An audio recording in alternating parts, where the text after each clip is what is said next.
Let's mic news at 9। ये है let's make more than radio और आप सुन रहे हैं न्यूज एट 9 समाचारों के साथ मैं महेश सिंह। पश्चिम एशिया में बढ़ते तनाव के बीच भारत अपनी ऊर्जा सुरक्षा मजबूत करने में जुट गया है। देश अपनी जरूरत का 85% से ज्यादा कच्चा तेल आयात करता है। ऐसे में तेल आपूर्ति बाधित होने की स्थिति से निपटने के लिए रणनीतिक भंडार बढ़ाने की तैयारी है। फिलहाल भारत के पास 5.33 मिलियन टन रणनीतिक कच्चा तेल भंडारण क्षमता है, जो करीब 9 दिनों की जरूरत पूरी कर सकती है। सरकारी और व्यावसायिक स्टॉक को मिलाकर कुल तेल बफर करीब 74 दिनों का है, जो आईईए के 90 दिन के मानक से कम है। संसदीय समिति ने रणनीतिक रिजर्व परियोजनाओं में तेजी लाने की सिफारिश की है। दूसरे चरण में 6.5 मिलियन टन अतिरिक्त क्षमता विकसित की जानी है, जिससे रणनीतिक भंडार करीब 12 मिलियन टन हो जाएगा। ब्रिटेन के प्रधानमंत्री एंडी बर्नहम ने भारतीय मूल के रणनीतिकार गौतम रंगराजन को 10 डाउनिंग स्ट्रीट लंदन में स्ट्रक्चर एंड प्रोसेस के विशेषज्ञ सलाहकार के रूप में नियुक्त किया है। रंगराजन बीबीसी में 3 साल से ज्यादा काम कर चुके हैं और वहां रणनीति एवं प्रदर्शन के ग्रुप डायरेक्टर रह चुके हैं। वे इस हफ्ते नया पद संभालेंगे। प्रधानमंत्री कार्यालय के अनुसार उनका अनुभव सरकारी व्यवस्था को बेहतर बनाने में मदद करेगा। यह नियुक्ति बर्नहम सरकार के प्रशासनिक सुधारों का हिस्सा है और भारतीय मूल के विशेषज्ञों की ब्रिटिश सरकार में बढ़ती भूमिका को उजागर करती है। भारत ने नेपाल में शिक्षा, स्वास्थ्य और कृषि क्षेत्रों में 8 सामुदायिक विकास परियोजनाओं के लिए करीब 80 करोड़ 30 लाख रुपए की सहायता देने का समझौता किया है।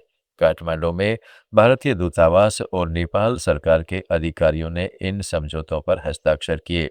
इनमें धरान के बीपी कोइराला स्वास्थ्य विज्ञान संस्थान का डिजिटलीकरण, मोरंग में बेलबारी कॉलेज का भवन, दैलेख और सुनसुरी में अस्पताल भवन, भोजपुर, धादिंग, हुमला और स्याङ्जा में कृषि केंद्र व कोल्ड स्टोर शामिल हैं। ये परियोजनाएं नेपाल के स्थानीय निकायों के जरिए लागू होंगी। 2003 से अब तक भारत ने नेपाल में 605 ऐसी परियोजनाएं शुरू की हैं, जिनमें से 512 पूरी हो चुकी हैं।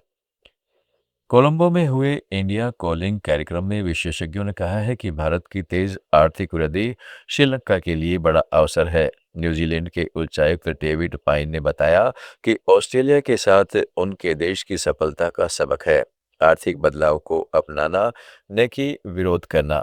ब्रिटिश डिप्टी हाई कमिश्नर ने कहा है कि भारत की अर्थव्यवस्था एक चलती ट्रेन है और श्रीलंका को इसमें शामिल होना चाहिए।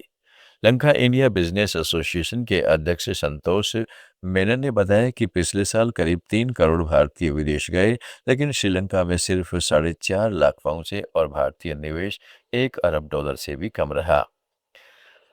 भूटान के सीमावर्ती शहर फुनसलिंग में ऊंचे कर और नियमों की वजह से सामान महंगे हो गए हैं। टमाटर सहित सब्जियां और रोजमर्रा के सामान भारत के जयगांव में बहुत सस्ते मिल रहे हैं, जिसकी वजह से भूटानी खरीदार सीमा पार कर भारतीय बाजारों में खरीदारी कर रहे हैं।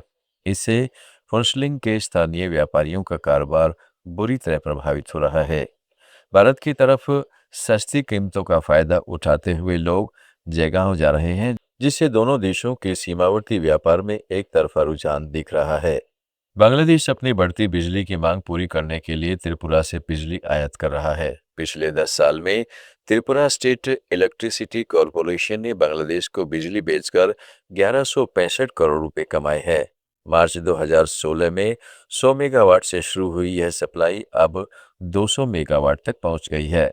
प्रति यूनिट दर ₹6.76 है। बांग्लादेश ने सप्लाई बढ़ाकर 250 मेगावाट करने की मांग की है। चीन ने कहा है कि भारत के साथ सीमा की स्थिति आमतौर पर स्थिर है। दूसरी तरफ स्थानीय राजनीतिक दल पीपल्स पार्टी ऑफ अरुणाचल का आरोप है कि प्रदेश के ताकसिंग सेक्टर में चीनी सेना के सैनिक भारतीय गश्ती दलों को कुछ महत्वपूर्ण बिंदुओं पर पहुंचने से रोक रहे हैं। 2023 से एक प्रमुख गश्ती दल भी बंद है। हालांकि भारतीय सेना और सरकार ने इन दावों को खारिज किया है। उन्होंने साफ कहा है कि कोई भी क्षेत्र नहीं खोया गया है और सीमा पूरी तरह नियंत्रण में है। न्यूज एट 9 में फिलहाल इतना ही। जुड़े रहें लेट्स माइक के साथ।